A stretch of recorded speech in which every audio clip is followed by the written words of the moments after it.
अच्छा, आप लोग, मैं तीनों से एक सवाल तीनों लोग जवाब दीजिएगा। आपको क्या लगता है कि लखनऊ के हर पांचवा वोटर का नाम कट गया, मतलब प्रदेश में, और लखनऊ में हर तीसरे का कट गया, और इस विधानसभा में तो और भी है, 1,91,000 करीब करीब 2 लाख वोट कट गए एक विधान। आपको क्या लगता है कि ये वोट क्यों कटे? और दूसरा सवाल इसी से जुड़ा, ये वोट जो शहरी कटे, इससे किसी पार्टी का नुकसान फायदा? हाँ, बिल्कुल नुकसान फ़ायदा होगा। मुझे लग रहा है कि ये बिल्कुल प्रायोजित तरीके से हुआ है कुछ ना कुछ इसमें। अब गलतियाँ कहाँ पे हुई हैं ये तो इलेक्शन कमीशन बताना चाहिए और बाकी सरकार को बताना चाहिए। और जिन लोगों का नाम कट गया है उनको चाहिए कि ये देखना चाहिए, अगर फॉर्म भरे थे तो क्यों नाम नहीं आया, जैसा कि हम ही पीड़ित हैं। तो इम्पोर्टेंट ये रहेगा देखना। अब खुल के बोला थोड़ा सा, हवा ठीक नहीं है इस समय। मेरा मानना ये है जी। कि प्रायोजित तरीके से तो नहीं, ये जल्दबाजी का फैसला है। मेरा मानना है ये एसआईआर बहुत ज़रूरी है, लेकिन ये जल्दबाजी में एक महीने में इतनी बड़ी आबादी को आप मैनेज नहीं कर सकते हैं। नहीं तो यहाँ तो खैर बढ़ा भी दिया था। 2-4 दिन बढ़ाए, 25 करोड़ की जनता है। हम लोगों का हो ही नहीं पाया था, क्योंकि उतनी गंभीरता से हम लोगों ने लिया भी नहीं। हालांकि मेरे बच्चों का और मेरे परिवार के सदस्यों का हुआ, लेकिन अब हमारे फादर कहीं और जगह रहते थे, उनसे हमारा कांटेक्ट नहीं था। अब हम उनकी लिस्ट कहाँ से निकाल के लाएं? तो थोड़ी सी गंभीरता मैंने भी नहीं दिखाई, और ये महज जल्दबाजी का फैसला है। एसआईआर फैसला बढ़िया है, ये होना चाहिए, लेकिन ये जल्दबाजी मेरा व्यक्तिगत मानना है। और ये किसी पार्टी का फायदा नुकसान इसमें देखते? ये पार्टी का फायदा, ये नुकसान है कि भारतीय जनता पार्टी का नुकसान है इसमें। कैसे? हम लोग वोटर हैं, मेरा वोट नहीं आया है। किसी को भी मतलब वोट देना चाहेंगे तो वोट नहीं आया, किसको वोट देंगे? आपका भी नहीं आया? नहीं आया दोनों ना। का नहीं। हम दोनों का ही नहीं आया, क्या हो गया? एसआईआर फॉर्म ही नहीं आया? एसआईआर फॉर्म ही नहीं आया मेरा। गया था, किया था। बेलो आया, मेरे बेटे का हो गया, लेकिन हम लोगों का नहीं हो पाया। तो आप क्लेम कीजिए, अब तो शुरू है। अब करूँगा, अब करूँगा। अब गंभीरता दिखाइएगा। नहीं, गंभीरता तो कभी नहीं दिखाऊंगा। उनको जब ऑनलाइन वोटिंग करेंगे, वोट डालने, तभी जाऊंगा। देखिए, मैं भारतीय हूँ, जब ऑनलाइन वो करेंगे तो वोट तभी मोबाइल से पड़ेगी। लाइन लगा के नहीं जाऊंगा, क्योंकि लाइन लगाते लगाते परेशान हो गए। चलिए, आप लोगों ने बात की, इसका बहुत शुक्रिया। अब मैं थोड़ा दूसरी तरफ चलता हूँ। तो लखनऊ उत्तर विधानसभा सीट प्रदेश की उन चुनिंदा सीटों में है जहां पर इतने ज्यादा वोट कटे हैं। शहरी इलाके की सीट है और लखनऊ में सबसे ज्यादा वोट कटे हैं। चर्चा यही कि इसका फायदा नुकसान किसको होगा। लखनऊ उत्तर विधानसभा सीट के पिछले 9 वर्षों से लगातार विधायक डॉक्टर नीरज बोरा हमारे साथ हैं, और सबसे ज्यादा जरूरी बात इन्हीं से करनी पड़ेगी। एक स्थानीय विधायक ही सबसे ज्यादा उन कारणों पर प्रकाश डाल सकते हैं जिसकी वजह से आपके विधानसभा में पूरे प्रदेश में तीसरे स्थान पर सबसे ज्यादा वोट कट गए। ऐसी वजह क्या है? देखिए, एक तो मैं ये कह सकता हूँ कि मतदाता सूची बहुत वर्षों से इसका शुद्धिकरण नहीं हुआ था, और इसमें कई एस्पेक्ट्स हैं जो वोट कटे हैं। उसमें एक तो 20 वर्षों से मेरे ख्याल से इसमें डेथ वाली सूची नहीं अपडेट हुई थी, तो एक तो वो कारण था। दूसरा, इसमें जो प्रमुख चीज़ मुझे देखने को मिली कि जब जब मतदाता पुनरीक्षण या मत बढ़ाने के कार्यक्रम चलता रहा होगा, तो उसमें बहुत सारे ऐसे मतदाता पाए गए जिनके डुप्लीकेट ट्रिप्लीकेट वोट थे, जो कभी यहाँ रहते थे, कभी कहीं और रहते थे, शिफ्ट हो गए। तो ऐसे भी मतदाताओं की संख्या बढ़ी थी डुप्लीकेट वोट्स की, जो अब सिंगल हो गई, तो वो वोट कम हो गए।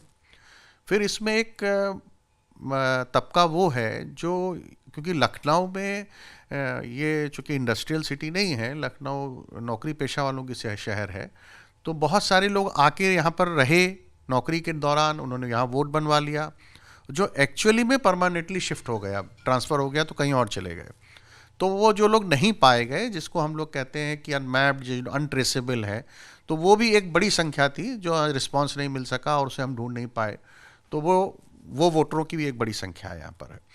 तीसरा, एक यहाँ पर मैं ये कह सकता हूँ कि जो यहाँ की पुरानी कॉलोनीज़ हैं हमारे क्षेत्र में, वहाँ पर जो नौजवान पीढ़ी है वो पिछले, मैं यूँ कह सकता हूँ कि 2 दशक में उसने जब पढ़ाई लिखाई की होगी अपनी, तो अगर कोई सॉफ्टवेयर इंजीनियर बना तो उसके लिए अपॉर्चुनिटी चूँकि लखनऊ में नहीं थी अभी तक, तो वो कहीं हैदराबाद में सेटल हो गया, कहीं बेंगलुरु में सेटल हो गया, कहीं की दूसरी जगह सेटल हो गया। और उसको अगर उसके पेरेंट्स ने इस समय उससे संपर्क भी स्थापित किया कि तुम्हारा यहाँ पर एसआईआर करा दे, तो उसकी अब विलिंगनेस ये थी कि अब हम बेंगलोर में ही रहते, हमने फ्लैट ले लिया है, तो हम यहाँ का आईडी चाहते हैं। तो एक बहुत बड़ा वो सेक्टर भी था जो नौजवानों का जो। अब मेरा सवाल ये है कि एक नैरेटिव ये चलाया जा रहा है कि ये जो शहरी मतदाता हैं, शहरी वोटर कटे हैं, ये भारतीय जनता पार्टी के वोटर हैं और भारतीय जनता पार्टी को ही इससे नुकसान। कल मुख्यमंत्री कैबिनेट की बैठक के बाद उन्होंने अपने मंत्रियों को चेताया भी कि गफलत में न रहे। तो आप जिस विधानसभा से 2 बार से बीजेपी से जीत रहे हैं, आपको ऐसा महसूस होता है कि आपके समर्थक वोटरों की संख्या ज़्यादा कटी है? नहीं, निश्चित रूप से इसमें हमारे पारंपरिक वोट जो है उसमें काफ़ी कमी आई है, मैं इसको स्वीकार करता हूँ। लेकिन मैंने ये भी देखा इस पूरे 2 महीने के स्पैन में कि जैसे एक घर में हम गए तो पता चला एसआईआर के 3 ही फॉर्म आए, 2 लोगों के नहीं आए। तो उन लोगों ने शिकायत भी करी, सर हम लोग 5 लोग हैं, हमारे 3 ही आए, 2 नहीं आए। तो हमने कहा नहीं कोई बात नहीं, आप 3 का एसआईआर कराइए, 2 का हम आपका नया फॉर्म 6 भरवाएंगे। हमें लगता है कि हम इस अभियान में जो अगला 1 महीना है, इसमें जो नए मतदाता जो घरों में छूट गए मतदाता हैं और जो इधर में 18 ईयर्स के हुए हैं, ऐसी एक बड़ी संख्या है और मुझे लगता है कि 40-50 हज़ार वोट और बढ़ेगा नया अभी इसमें। तो यूँ कहें तो जो शुद्धिकरण के बाद जो एक्चुअल मैंडेट आएगा, और यूँ भी कहें अगर कि जो पिछला हम लोग का वोटिंग परसेंटेज था, अगर वो एग्जिस्टिंग परसेंटेज है और अब पोल हो तो हम कह सकते हैं कि 90% पोल जाएगा। हाँ, पोलिंग परसेंटेज तो बढ़ेगा पक्का, पोलिंग परसेंटेज बढ़ेगा और निश्चित रूप से आप ये मान के चलिए कि जो बीजेपी का पारंपरिक मैंडेट है वो बीजेपी को मिलेगा।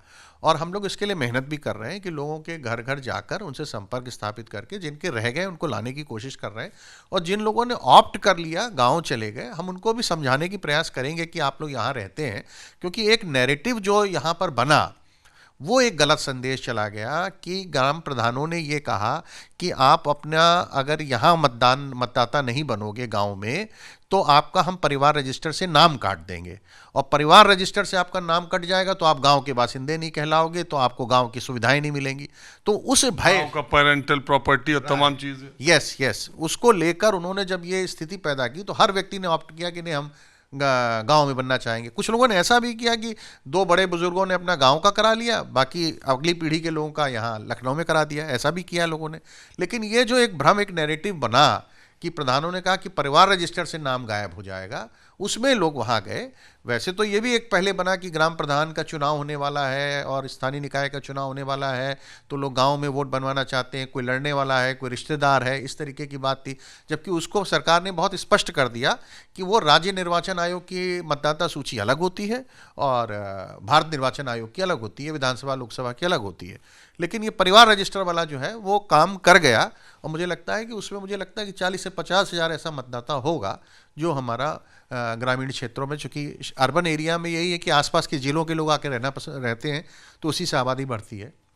एक चीज़ ये कही जाए नीरज जी, जैसे मान लीजिए आपका जो क्षेत्र है वो सीतापुर इधर के इलाके से जुड़ता है, हरदोई, और तो लोग कुछ लोग ऐसा कहते हैं कि मान लीजिए शहरी वोटर था, शहर में रह रहा था, तो बीजेपी का पारंपरिक वोटर शहरी वोटर होता है। ज़्यादातर, मैं ये नहीं कह रहा हूँ, आपके शहर में 2 सीटें सपा भी जीती है लखनऊ में, तो और हर जगह आपसे भी सपा सेकंड पे ही रहती है, डिफरेंस 35,000 का हमको लग रहा है कि था, यही था ना। तो लोगों का ये कहना है कि भाई जिस दिन लखनऊ में वोट है तो वो यहाँ है, जिस दिन उनके गांव में वोट है तो कोई ज़रूरी नहीं कि वो इतनी दूर जा करके अपने गांव में वोट करें। तो बीजेपी का वोट यहाँ जो है वो पोल नहीं हुआ और वहाँ जो शिफ्ट हुआ वो उसको नहीं मिला, तो इस लिहाज से बीजेपी के लिए बड़ी बात है। ये मैं मानता हूँ कि ये इसका बड़ा नुकसान होगा, क्योंकि जो वोटर यहाँ वोट डाल इसलिए नहीं पाएगा क्योंकि वो यहाँ पर वोटर है ही नहीं गया, और वहाँ वो जाएगा नहीं डालने, तो नुकसान ही होगा।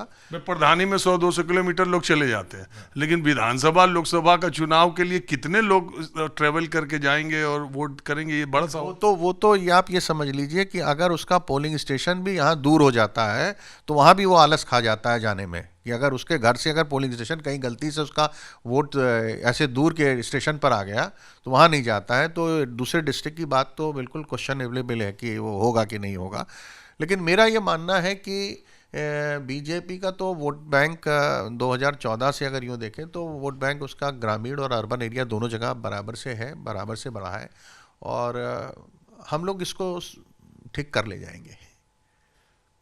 तो पार्टी में या ऊपरी लेवल पे एसआईआर को लेके गंभीरता और चिंता है? आप लोगों तक मैसेज आ रहा है कि देखो भाई, आप तो सबसे निगाह पर होंगे कि देखो भाई नीरज वोरा तुम्हारे में बहुत कट गया भाई साहब, एमएलए साहब? नहीं, ये बिल्कुल आप सत्य कह रहे हैं। हमारा पार्टी शीर्ष नेतृत्व इसके ऊपर गंभीर है और बार बार बुलाकर हम सबको इस बारे में आगाह भी किया जा रहा है और कार्य करने के लिए निर्देश भी मिल रहे हैं, और हम सब कार्य कर भी रहे हैं। लेकिन यह सिर्फ लखनऊ नॉर्थ तक नहीं वो एप्लीकेबल है, ये सभी सीट्स पे अवेलेबल मतलब एप्लीकेबल है और सभी अर्बन से डिस्ट्रिक्ट्स में है।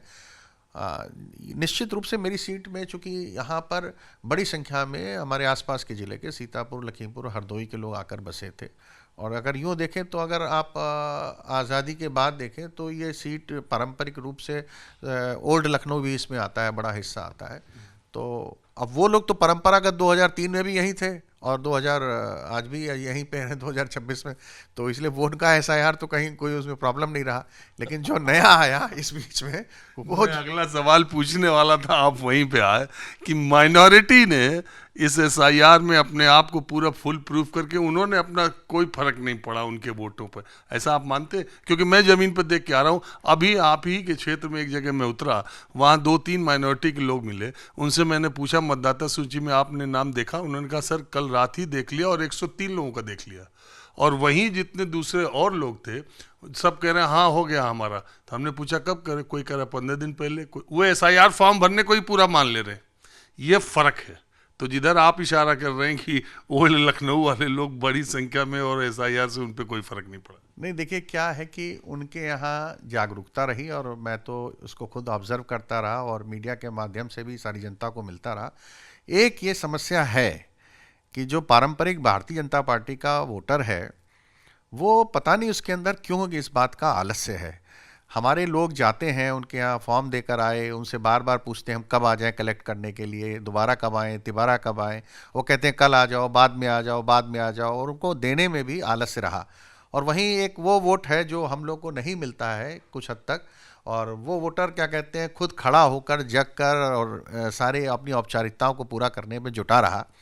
तो ये देखने को मिला है और मैं तो चाहूँगा कि क्योंकि लोकतंत्र के अंदर मतदान करना और मतदाता बनना एक बहुत ही महत्वपूर्ण हथियार है, जनता का महत्वपूर्ण हथियार है और लोगों को जागरूक होना चाहिए। और अफसोस की बात यह है कि लोग जब समय बीत जाता है तो लास्ट डे जिस दिन निपट गया उस दिन बहुत सारे लोगों ने मुझे फ़ोन किया कि हम फॉर्म लेके घूम रहे हैं, कहाँ जमा कर दें। तो उनको 2 महीने हो गए, उनको नहीं समझ में आया। तो ऐसे लोग, खैर अभी तो समय है, अभी तो मौका बहुत है, अभी सब कुछ अपने हाथ से निकला नहीं है। अब उनके हम सब फॉर्म 6 भरवा रहे हैं और उसमें जो एसआईआर के जो इन्फॉर्मेशन है वो पूरी सम्मिलित करेंगे और मुझे लगता है कि हम लोग ठीक कर लेंगे।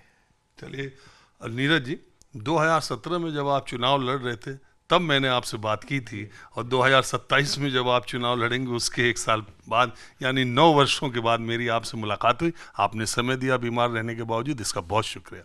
माहौल क्या है मैं बस आज इतना ही, अगले एपिसोड में किसी दूसरी जगह से हम फिर हाजिर होंगे। कैमरामैन उमेश सिंह के साथ राजीव रंजन, न्यूज़ 24 लखनऊ।